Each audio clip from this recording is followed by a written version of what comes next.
जय हिंद दोस्तों, बहुत बहुत स्वागत है आपका विक्ट्री ऑफ IAS20 में। दोस्तों हम इस वीडियो में पढ़ेंगे पंचायती राज के बारे में। दोस्तों ये पंचायती राज का चौथा वीडियो लेक्चर है और इस वीडियो में हम लोग बात करेंगे GV राव समिति के बारे में। दोस्तों हम पंचायती राज की पूरी सीरीज स्टार्ट कर रहे हैं और इस सीरीज में हम बारी बारी से हर एक पंचायती राज के टॉपिक पर एकदम डिटेल के साथ में बात करने वाले हैं। तो दोस्तों आज बात करते हैं GV राव समिति के बारे में संपूर्ण डिटेल। आखिर जितनी भी संपूर्ण बातें हैं GV राव समिति की सभी को हम बात एक एक करके आपके सामने रख रहे हैं। तो चलिए देखिए दोस्तों, जो GV राव समिति है इसका गठन 25 मार्च 1985 को किया गया था। GV राव समिति का गठन कब किया गया था? 25 मार्च सन 1985 में योजना आयोग के द्वारा किया गया था, क्योंकि उस टाइम पर योजना आयोग ही था, नीति आयोग जो थिंक टैंक कहलाता है यह नहीं था। तो योजना आयोग के द्वारा दोस्तों राजीव गांधी जी की सरकार थी उस टाइम पर, यहाँ पर 25 मार्च 1985 में GV राव समिति का गठन किया गया था। इस समिति को गठित करने का उद्देश्य क्या था? आखिर क्या था? देखिए उस टाइम पर क्या हो रहा था 1985 से पहले की अगर हम कंडीशन देखें तो दोस्तों दफ्तरशाही बहुत ही ज्यादा बढ़ रही थी और जो पंचायतें थी पंचायतें ठीक से कार्य नहीं कर पा रही थी। ठीक, तो इस कारण से इसका उद्देश्य था दोस्तों निर्धनता उन्मूलन करना, क्योंकि गरीबी उस टाइम पर बहुत ज्यादा गांवों में बढ़ रही थी। निर्धनता उन्मूलन कार्यक्रम तथा ग्रामीण विकास से संबंधित प्रशासनिक ढांचे की समीक्षा करना, इसका उद्देश्य क्या था? निर्धनता उन्मूलन कार्यक्रम चलाना तथा ग्रामीण विकास से संबंधित प्रशासनिक जो ढांचा है, जो स्ट्रक्चर है एडमिनिस्ट्रेशन का, उसको समीक्षा करनी है, उसको देखना है, उसमें क्या क्या सुधार हो सकते हैं, इन सब बातों के बारे में बताना GV राव समिति का मुख्य उद्देश्य था। दोस्तों जो GV राव समिति है दोस्तों, इस समिति ने दोस्तों 4 स्तरीय पंचायतों की व्यवस्था की बात कही।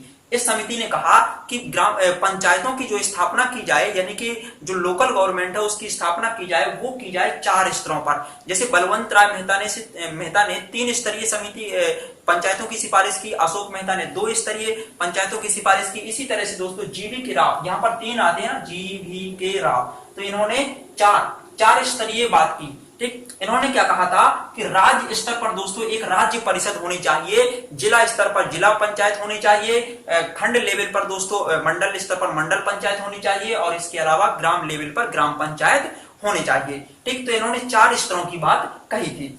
अब इनकी प्रमुख सिफारिशें क्या थी? सिफारिशें देखिए, जिला परिषद को इन्होंने कहा कि जिला परिषद जो है ना दोस्तों, उसको लोकतांत्रिक विकेंद्रीकरण में इंपॉर्टेंट स्थान दिया जाना चाहिए, यानी कि महत्वपूर्ण स्थान दिया जाना चाहिए।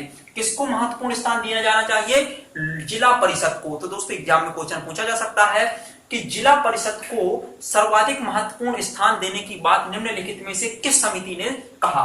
तो दोस्तों GV राव समिति ने कहा था कि जिला परिषद को लोकतांत्रिक विकेंद्रीकरण में महत्वपूर्ण स्थान दिया जाए और दोस्तों नियोजन की इकाई क्या हो? जिला हो, यानी कि जिला से ही पूरा का पूरा फंड पंचायत के अदर 2 स्तरों में और 3 स्तरों में यहां से विकेंद्रित किया जाए। जितना भी प्रकार का फंड है वो सारा जिले के माध्यम से ही बंटवारा किया जाए, यानी कि नियोजन की इकाई जिला को बनाया जाए। तो यह बात इन्होंने यहां पर कही। दूसरा इन्होंने क्या कहा?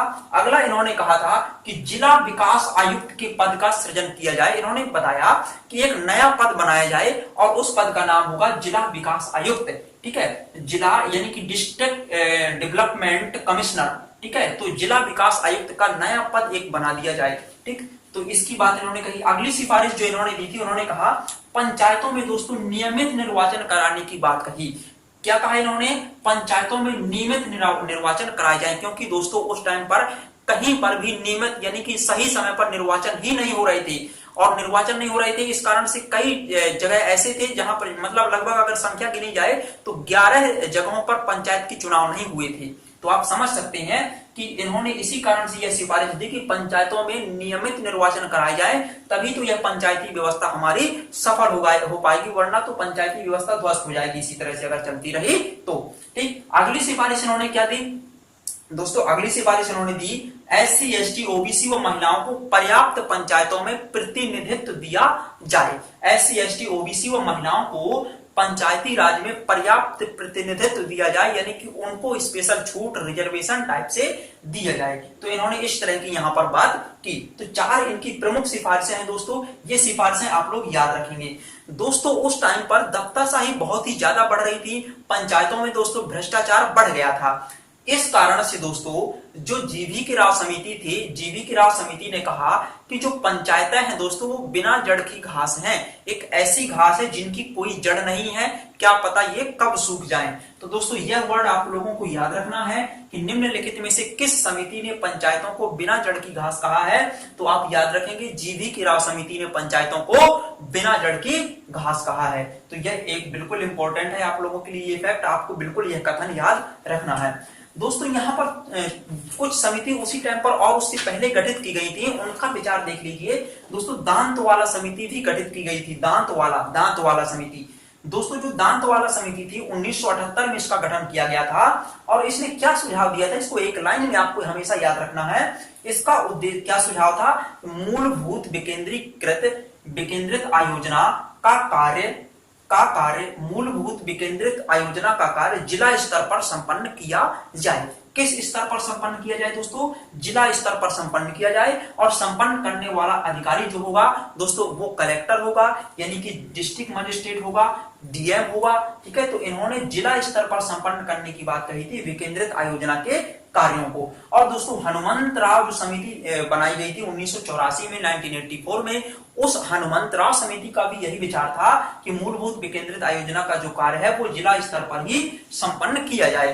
तो दोस्तों ये दो अन्य समितियां हैं और ये मेन समिति आपको याद रखनी है जीवी राव समिति।